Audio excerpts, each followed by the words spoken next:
Nossa roda deste domingo, vem conosco hoje, Diego Tavares, João Belucci, pela primeira vez, Thaís Cremasco, Ana Beatriz Hirsch e Wilson Pedroso, ou Wilsinho Pedroso, também conhecido como Tiozinho Pedroso. É isso, tiozinho, bem-vindo. Tiozinho. Sempre um prazer ter você com a gente, viu? Valeu, obrigado, Koba. Adoro estar aqui, domingão, tamo junto.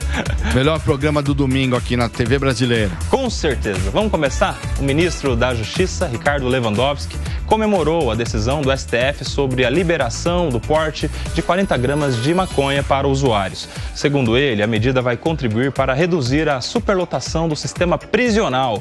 O ex-ministro do Supremo Tribunal Federal saiu ainda em defesa dos magistrados, dizendo que a corte atuou dentro do seu papel e que a tese irá orientar os tribunais ao redor do país. Ao todo, existem cerca de 200 mil pessoas presas por tráfico de drogas no Brasil e, segundo o estudo de 2023 do Instituto de Pesquisa Econômica Aplicada, cerca de 33% dos condenados devem ser impactados e ter direito à revisão de pena com a decisão do STF. O Conselho Nacional de Justiça já anunciou que fará um multirão nos presídios para reavaliar os casos de pessoas detidas com maconha. Já aí, Ana Beatriz Hirsch, os desdobramentos da decisão judicial do STF, que pode gerar agora uma multidão ou uma centena de milhares aí de casos de revisão criminal. Como é que você vê agora os impactos disso? Muitas pessoas que estão presas passarão a ser soltas agora.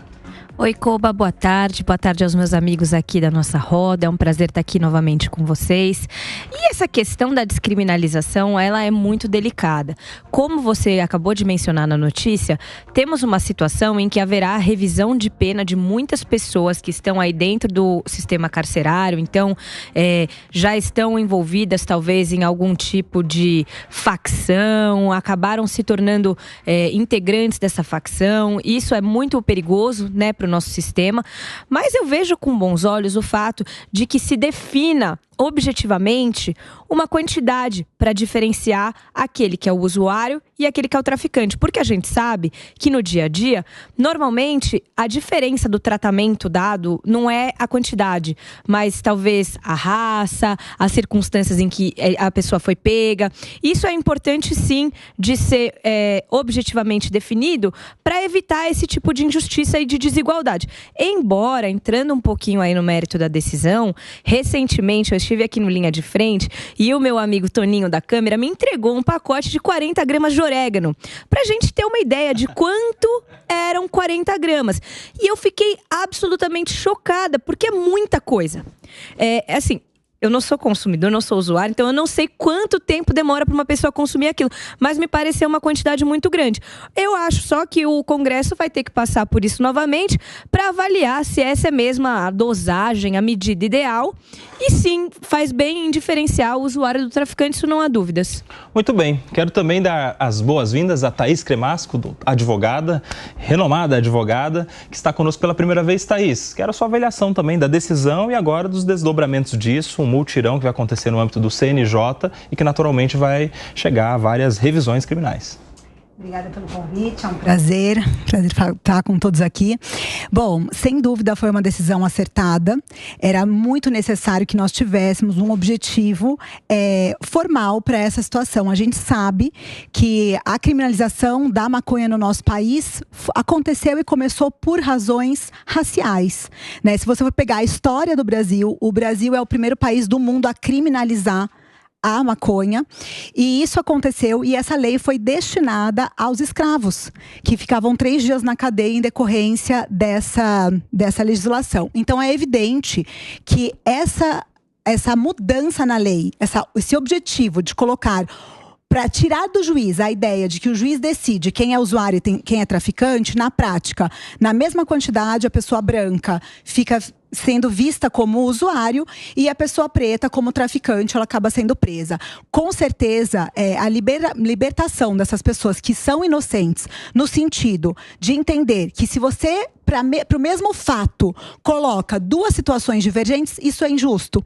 Então, na verdade, para mim, essa é uma forma da gente buscar justiça no caso concreto, que é tratar as pessoas da mesma forma em situações idênticas. Muito bem, quero a sua opinião também, João Belucci, meu querido amigo, porque isso foi comemorado pelo ministro Lewandowski e a gente se lembra que ele tem uma série de manifestações no sentido do desencarceramento. Ele é um ministro que acredita que a prisão não resolve os problemas da sociedade. Como é que você avalia agora a conduta do ministro da Justiça? Boa tarde, Kobayashi, todos os colegas, toda a audiência. Eu me desalinho do que foi colocado porque eu vejo que não há um aspecto racial, né? Eu vejo o Supremo rogando para si a tarefa de tudo, do Legislativo, da Anvisa, da Polícia, porque ao a gente colocar que é uma questão racial, eu estou atribuindo o racismo ao Judiciário e à Polícia.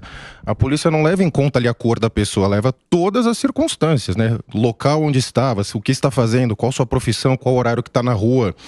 Então, eu vejo com muita tristeza também essa pressa, né? Esse multirão, que foi o da saidinha, foi o contrário, né? Na saidinha foi uma corrida para falar, calma gente, só se aplica para frente. Agora, calma, já vamos soltar todo mundo. Então é em desacordo com o que a sociedade pensa, é discutível a questão das drogas, evidentemente, as pessoas se drogarão, drogar-se-ão, independente de haver legislação ou não. As pessoas consomem drogas, infelizmente. Agora, veja que foi mal, o Supremo decidiu até a quantidade, vamos lembrar, né, Kobayashi, que a tese que estava prevalecendo era 60 gramas. Depois, rapidamente, teve uma pressão, mudou para 40. Aí mudou a quantidade de plantas. De onde se chegaram esses números mágicos? Então, lamento que o Supremo rogue para si todas as tarefas e acho que deveria, de uma vez por todas, né, o Congresso acordar, né, porque já está feio para o Congresso, Kobayashi. A gente volta daqui a pouquinho nesse debate se tem viés ou não racial nisso. A Thaís é advogada especialista na área, inclusive, ela vai falar novamente. Mas, Wilson Pedroso, quero a sua avaliação também aí em relação a essa decisão dessa semana, polêmica decisão. O João Belucci bem disse que foi um critério estabelecido no Judiciário de 40 gramas. Isso foi um meio termo ali para quem assistiu nessa semana o debate. Na quarta-feira, salvo engano, foi quarta, né? Em que eles decidiram esse critério aí. Gente, de quanto existe critério, Koba, não então, existe critério. Então, e aí, Wilson, só para deixar claro, alguns ministros estavam estabelecendo um critério de 60 gramas, alguns outros 25 e 40 foi um meio termo ali, um bem bolado, apesar de não ser a média. Bem bolado foi legal, hein? Bem bolado, foi bem bolado. Olha, foi totalmente sem querer. Vai ser bem bolado bastante, inclusive. Ô, Koba, não existe critério. Critério existiria se tivessem ouvido os médicos, pessoas especializadas em questões de drogas. O que houve é um achismo. Olha, era 60, não, uma outra turma pedia 30 ou 20 e virou 40. Então, isso não é critério, isso é um sentimento do achismo. Se tivesse critério, teriam escutado especialistas para conversar sobre drogas. Acho que o Belucci, me estranha, vai muito no encontro do que o presidente Lula disse essa semana, que o Supremo está puxando para si problemas que não é dele. Ele não... Todos os problemas. Todos os problemas. Você foi no encontro do que o presidente Lula falou, que o Supremo tem puxado questões que deveriam ser do Legislativo. No Legislativo, a gente até conversou no programa de sexta-feira, no Linha de Frente, que foi ao ar ontem e reprisa hoje no domingo, no final da tarde, essa questão. O Congresso era um local especial para discutir isso, através das suas comissões, Comissão de Constituição e Justiça, Comissão de Saúde, Comissão de Assistência Social, onde eles poderiam trazer especialistas, que eu digo, médicos, pessoas que conhecem a fundo a questão das drogas e fazer, através disso, uma legislação coerente com o momento que a gente vive no país. Porque essa questão de agora desafogar o sistema penitenciário é muito ruim, vira uma nova saidinha. Ao invés de ampliar o sistema penitenciário, fazer novos presídios, ele prefere fazer uma legislação onde muitos dos que estão presos, e vai ser difícil avaliar caso a caso, um mutirão, muitas vezes, a questão mais séria deixa de ser revista, porque por conta da celeridade que tem que dar a essa questão de liberação das pessoas que estão presas.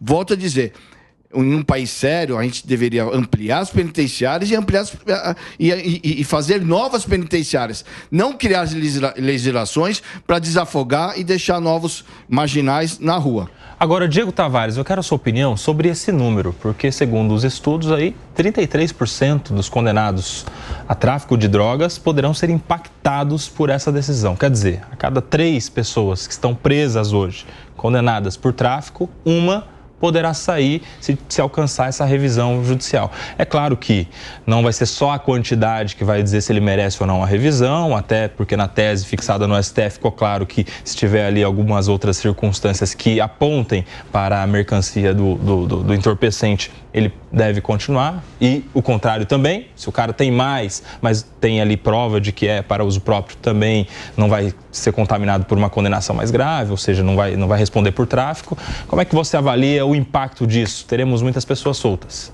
Koba, eu ia justamente abordar esse aspecto, essa ressalva da decisão, que são os outros elementos que podem constar da situação concreta para considerar ou não o tráfico. Porque se a gente considerar essa ressalva, a decisão do STF não muda nada do que acontece hoje. Hoje, todos esses elementos já são levados em conta para que alguém seja imputado a alguém o crime de tráfico ou para que seja imputado a alguém a infração, hoje infração administrativa declarada pelo STF, de porte para uso pessoal. Então, considerando essa ressalva, a decisão do STF não muda nada. Por isso eu acho que isso que nós estamos divulgando, esse informe de que possivelmente 1 a cada 3 pessoas presas por tráfico têm a possibilidade de ter a sua condenação revisada pela justiça, eu acho que é mais para vender para a sociedade que a decisão vai ter um efeito, que vai resolver de alguma forma o problema que o Wilsinho colocou aqui de forma muito acertada, da superlotação de presídios. E tocando nesse ponto, Wilsinho, que eu acho que você foi na questão fundamental, eu acho que a comemoração do ministro Lewandowski torna muito evidente que essa decisão não está ligando para as questões realmente inerentes às drogas, inerente à operação de como o Estado vai tratar a pessoa que porta para uso pessoal, a pessoa que está comercializando. Querem, a todo custo, resolver o grave problema do encarceramento no Brasil, do sucateamento do sistema prisional. Porque é muito mais fácil você soltar pessoas que estão nas prisões do que você construir novos presídios.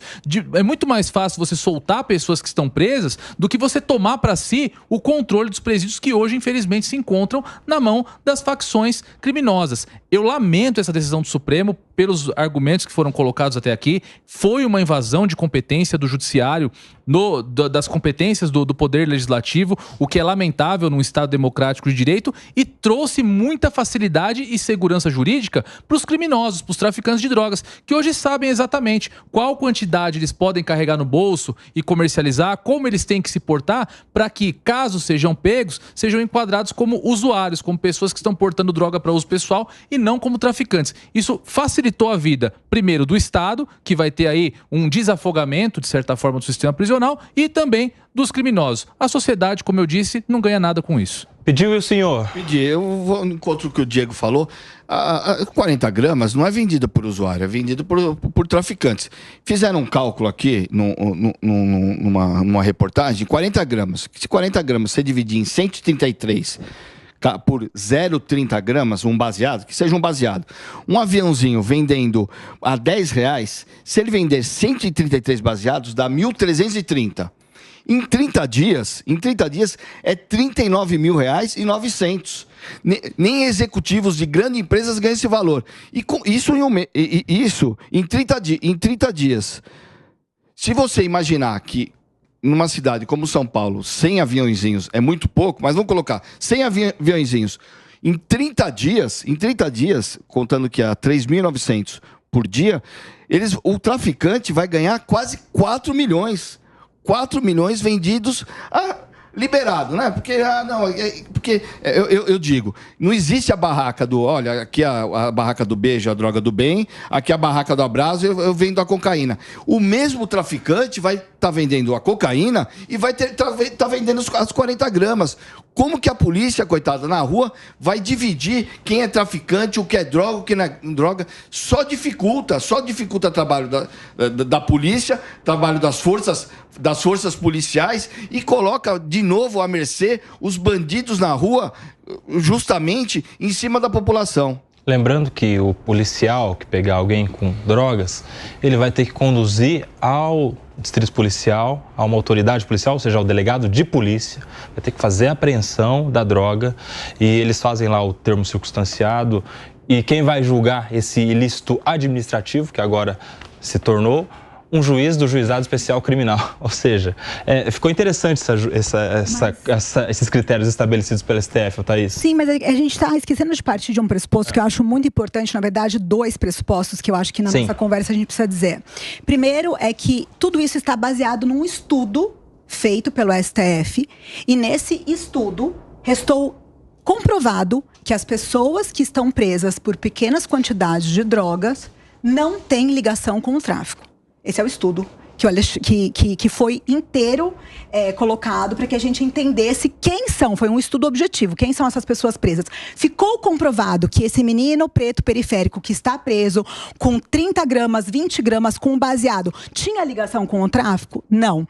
Então, essa decisão também está baseada nesse estudo que demonstrou que as pessoas que estão presas não têm ligação com o tráfico. Ponto 1. Ponto 2. Nós ignorarmos a relação de raça com essa situação é taparmos os olhos para algo que não dá. Então vamos lá, a população brasileira é composta um pouco mais 56% de pessoas pretas. A população carcerária que está presa hoje pelo crime de tráfico de drogas é 82% de pessoas presas. Como que essa conta fecha se a gente não falar de racismo? Então, eu acho que a gente não pode continuar esse debate sem colocar essas duas questões. E eu ia trazer justamente esse tema, porque eu vi quando o Bellucci falou que não tem nada a ver com questões raciais, eu vi que você se manifestou. E aí, Bellucci, a Thaís está trazendo aqui alguns dados que embasaram a decisão do STF. Veja, Kobayashi, o que eu enxergo é que, assim, se estavam cometendo crime, independe da cor. A polícia não aborda pela cor, não condena pela cor, até porque os policiais, provavelmente em sua grande maioria, são pretos e pardos também, assim como juízes também, enfim. Isso não é um critério. É evidente que não partiram do mesmo patamar, é evidente, né? A escravidão é uma chaga terrível, só que essas questões são colocadas para o que vai acontecer na prática foi isso, é liberar os presos. A polícia não vai lá, vai com uma tabela de cor para prender a pessoa, ela analisa todas as circunstâncias. O ponto que eu tinha colocado, além desse, é que o judiciário está invadindo todas as competências, definindo quantidade, definindo tudo, invadindo o trabalho da polícia, da Anvisa, todos os trabalhos. Eu acho que a questão da raça, ela acaba levando o debate para um lado que não é o correto, que aqui a gente está falando de descriminalização da maconha, independente do usuário, da pessoa, do traficante. É que, na verdade, João, quando ela fala de raça, é porque normalmente e infelizmente a gente sabe que quando os critérios eles são colocados de forma muito subjetiva, ao crivo daquele que vai lavrar aquele termo ou aquele boletim de ocorrência, a gente acaba tendo, sim, a gente não pode fechar os olhos para essa realidade, uma distinção entre aquele que é pobre, que é negro, da periferia, e às vezes uma pessoa branca que pega com a mesma quantidade na saída da faculdade particular que ela faz. Então eu acho que assim, é um pouco utópico, ingênuo da nossa parte achar que não existe essa questão racial envolvida, que não existe este preconceito. Então, sob essa perspectiva, é interessante que se coloque um critério objetivo que separe um delito desse que vai ser uma infração administrativa. Mas, primeiro, eu particularmente achei um absurdo a quantidade de droga e também acho que não é a tarefa do Supremo. Porque, embora tenham estudos que embasam essa decisão, eu acho que é um assunto muito sério, muito complexo, para não ser resolvido por meio de comissões, por meio da oitiva de profissionais, como o Wilson disse. Então, é muito importante que se faça essa distinção, eu concordo plenamente com isso, só acho que a gente precisava dar uma estudada e precisava se aprofundar um pouco mais, especialmente porque ela vai gerar efeitos práticos imediatos, já que, como a gente mencionou também, o CNJ vai fazer até mutirão para tirar as pessoas da prisão. Mas em linhas gerais, então, o que está sendo dito é que a polícia, o judiciário e a promotoria atuam de forma racista. Claro. Em conclusão, é isso. Mas a decisão não resolve esse problema do racismo, se essa for a preocupação. Porque, novamente, todo o contexto vai ser analisado desde o início, desde a apreensão até o julgamento. Então, de certa forma, esse problema não consegue resolvido. Não acredito que tenha sido esse o critério para que essa decisão fosse tomada no âmbito do STF. Novamente, me parece mais o Estado querendo repassar para a sociedade uma responsabilidade que simplesmente ele não cumpre bem, que é a de evitar que o tráfico de drogas se prolifere, se espalhe. Então, sob todas essas desculpas, essas bombas de fumaça do racismo, do encarceramento, da dicotomia entre ricos e pobres, estão tomando uma decisão que basicamente é para desafogar o sistema carcerário e tornar o trabalho do ministro Lewandowski um pouquinho mais fácil do que está sendo. Ô, Thaís, mas você não acha, por exemplo, agora com essa decisão, na linha do que diz o Diego, vai continuar tendo brecha para esse tipo de discriminação? Porque tá lá uma presunção que é relativa, que se presume que você é usuário, se você tiver com até 40 gramas, mas as circunstâncias em volta podem te fazer um traficante. E aí? Essas circunstâncias subjetivas ainda não serão objeto de uma discriminação ou não? Sim, com certeza. O racismo não vai acabar por conta de uma lei. Concordo totalmente com o que você está falando. Mas a gente ignorar... Porque, na verdade, a lei antidrogas foi o começo do encarceramento em massa da população preta e periférica do nosso país. É uma questão histórica, não é ponto de vista, né? Então, assim, olhar para a história da maconha no Brasil e o encarceramento da população preta e pobre do nosso país não tem como dissociar. A gente pode ter opinião e tem coisas que são dados históricos. Então, historicamente, através da legislação e da criminalização da maconha, a população carcerária preta começou a aumentar no nosso país. Por quê? Porque esse subjetivismo de entender, infelizmente, eu discordo totalmente. O policial não vem com uma tabela de cor. Vem com uma tabela de cor. Mas ele é preto negro? Mesmo. Porque o racismo, ele é estrutural. As pessoas pretas, elas reproduzem essa violência. E é muito comum que nós, pessoas brancas, que não estudamos profundamente esse tema, a gente tenha a dificuldade de enxergar, né? Porque quando você não convive dentro da realidade de uma pessoa preta e entende quais são as violências que ela sofre a todo momento, você não consegue realmente entender o porquê dessa discriminação. Porque você vai falar, eu pessoalmente acho que todo mundo é igual. Pergunto para uma pessoa preta aqui no nosso país se ela se sente igual aos outros. Então eu acho que a gente tem essa dicotomia. Nenhuma pessoa branca se acha racista, mas toda pessoa preta já sentiu racismo na pele. Pediu, João. É que é uma premissa de falar que a pessoa opina sem estudar. O próprio livro do professor Silvio de Almeida, que diz sobre o racismo estrutural, ele sequer define a própria tese. Ele diz que as estruturas praticariam racismo, sendo que seria impossível um CNPJ praticar o racismo. Ele é uma conduta individualizada e circunstancial. E a polícia, em sua maioria, é preta e parda também. Não teria como ele fazer essa análise. Eu vou prender porque é negro. O que ele vê está praticando o crime, independente da cor ou não. Como eu disse, eles partiram de situações diferentes. Agora, você atribuir a toda a sociedade a prática do racismo, ainda que ela não saiba, não tem como. Você acha que não existe o racismo estrutural, João? Eu tenho certeza que não existe. Não existe? Não. Não tem um... É uma tese, não é uma Quantos anos a gente tem desde o fim da escravidão, Thaís? A escravidão terminou em 1800. Então... Quantas gerações aí? Você acha que não foi passando de um pro outro aí, de pai para filho e de filho para neto? É uma tese, na verdade. Não tem como uma estrutura, um CNPJ praticar uma conduta que é individualizada. Seria o mesmo que eu falar. É o crime institucional. Não é isso. É individualizado. É uma das coisas. Existe o racismo institucional, né? Que ele é reproduzido por instituições. E daí não é uma questão... Se a gente tiver um outro jeito de explicar por que a maioria da população preta está encarcerada? Por que as mulheres sofrem mais violência doméstica, mais violência dentro dos partos? Porque os piores salários são destinados às pessoas pretas. Se você me der uma outra resposta para isso, eu posso dizer que o racismo não existe, né? Ou que o racismo estrutural, não o racismo. É estrutural, que o racismo estrutural não existe. A nossa estrutura, ela reproduz a violência racial, sem dúvida nenhuma. Muito bem. Uma bola de neve, né? Como a escravidão acabou, acabou, mas assim, ficaram... Acabou de um jeito muito ruim, né? Exato. Acabou, tipo... E aí, a gente... Sejam livres, mas estejam presos. Exato. Sejam livres, mas não consigam trabalho. Sejam livres, mas não consigam entrar numa universidade. Mas não tem onde morar, onde não estudar. Não consigam estudar. Então, óbvio, 224 anos é pouco tempo, se você parar para pensar em toda a estrutura da escravidão e o quanto as gerações de pessoas pretas têm que lutar para conseguir chegar num lugar de destaque. Então, infelizmente, e aí eu acho que sim, existem outras circunstâncias, mas essas circunstâncias, em última instância, estão associados a essa escravidão, a tudo que eles já viveram.